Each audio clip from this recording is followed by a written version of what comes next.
welcome to our channel. For this video, we'll be reading some BNHA Headcannons from @Izuku over on Tumblr. This is what kind of best friend in love they'd be. Midoriya Izuku.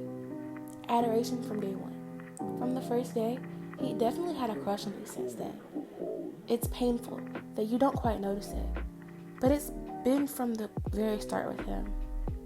The moment your first ever conversation with him ended was the day you became embedded in his mind, forever. His heart palpitates every time he hears your name. He tries to act subtle with the flush of his cheeks whenever you guys make eye contact, presumably when he's doing his word ramble. Activities spent together as friends would be taking BuzzFeed quizzes, watching funny hero compilations, and of course, random shower thoughts. His cheeks flush and pink whenever you lean into him after a vigorous training day, your face pressed against your palm as you drink down from the water bottle he offered you. He's a loss for words when you remember specific details of things no one but him would remember, because he'd be talking too fast. Scenarios go flying in his head whenever he lays down in bed, restless and unable to fall into deep sleep. And when he replays the events that happened that day, that's when he's able to calm down. He can only start scrambling on how he'd tell you. That is, if it doesn't ruin what you guys already have. Todoroki Shoto. Gradual admiration. You were an one in a million, even before he realizes his feelings. You stuck with him through his best and worst moments. You saw the grind parts of him that he only expressed out of frustration, and you saw that well-polished version of him. A version of him that's adorned in a clean turtleneck. He doesn't know how exactly manifested, but it was surely when he sat down on his futon, heart beating quite rapidly as he recalled what your voice was, your words, and your expression. And that was when he knew he was pining on you. Activities he looked forward to would be looking at memes of his dad, baking and accidentally setting a piece of batter on fire, reading weird books that were made by those New York Times authors, and buying oddly ugly clothes that you never need. Shoto can't help but smile when he sees you asking for some more, or maybe something cool.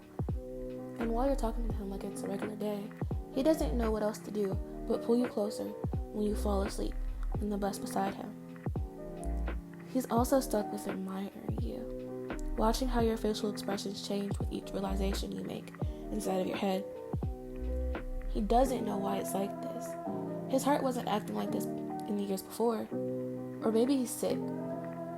It would be terrible if he was.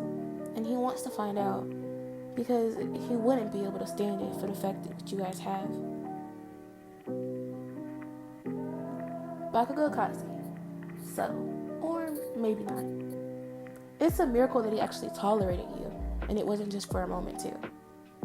It wasn't like you actively bothered him, because he'd get sick of that quickly. But just so happened to get roped into every single situation with him. And he just gradually got more used to you. He surely acted like he didn't like being around you, but he found himself texting you, a reminder that he left a meal in the fridge for you, and if you didn't eat it, he'd eat it instead. He also found himself teasing you, and not the other way around. But if anyone did that, they'd meet their untimely end, and that's how he realized it. Activities he didn't hate a lot were arm wrestling with you, eating spicy food without milk, sending weird memes with the context, that's you, and walking home with you because you get lost without him. He hates that everything suddenly changed and that he only noticed. He's been checking you out since then, and he's glad that he's never gotten caught. Every time he decided to text you, his best friend, he found himself wondering if it's appropriate, or if you're asleep, or if he sounds too nice. That's probably when he tosses his phone to the side, mumbling about getting that shit out of the bag soon. Kaminari Denki. Weird realization. The best friend that was always goofy and quite chaotic around you. That was until you accidentally did something that he found attractive.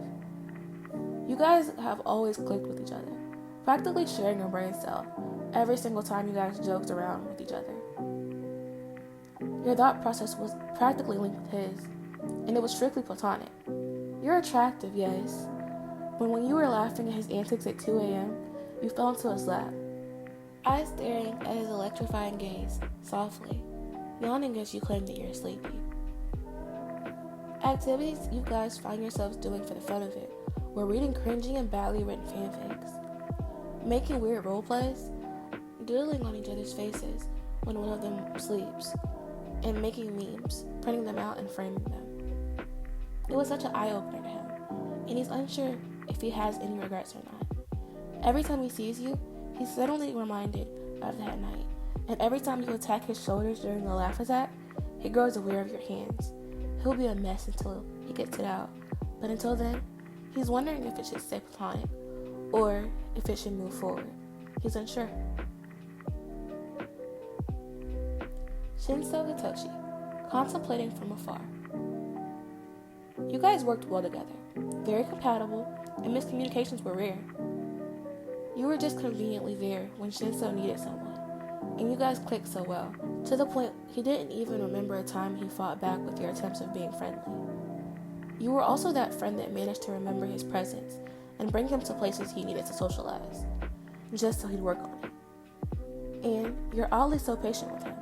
It's crazy. He'd assumed that it was all strictly platonic until he found himself staring at you. And there was a split second that he imagined inside of his head a vision of you in his arms. He shakes his head because you're his best friend, but the idea of it itself wasn't so terrible. Activities you found each other bonding over were sneaking out just to go to 7-Eleven, asking random questions out loud and only for the other person to answer. Aggressive Mario Kart, watching Dance Moms and the Kardashians just because, and dragging Shinso to the bathroom so he could try out a painful portrait with you at 1 a.m. He hates himself for being like this, and Shinso can't help but to feel guilty for checking you out whenever your back is turned, or when he starts anticipating for you to walk through the door with a painful skincare product in your hands. But he sighs to himself, because it's now or never. If your wish was to make it strictly platonic, he'd be content with that, as long as it didn't ruin anything. And if you were to be his, then score. And that is the end of this video. Hopefully you all enjoyed, and be sure to check out the author and the rest of their works down below. Bye!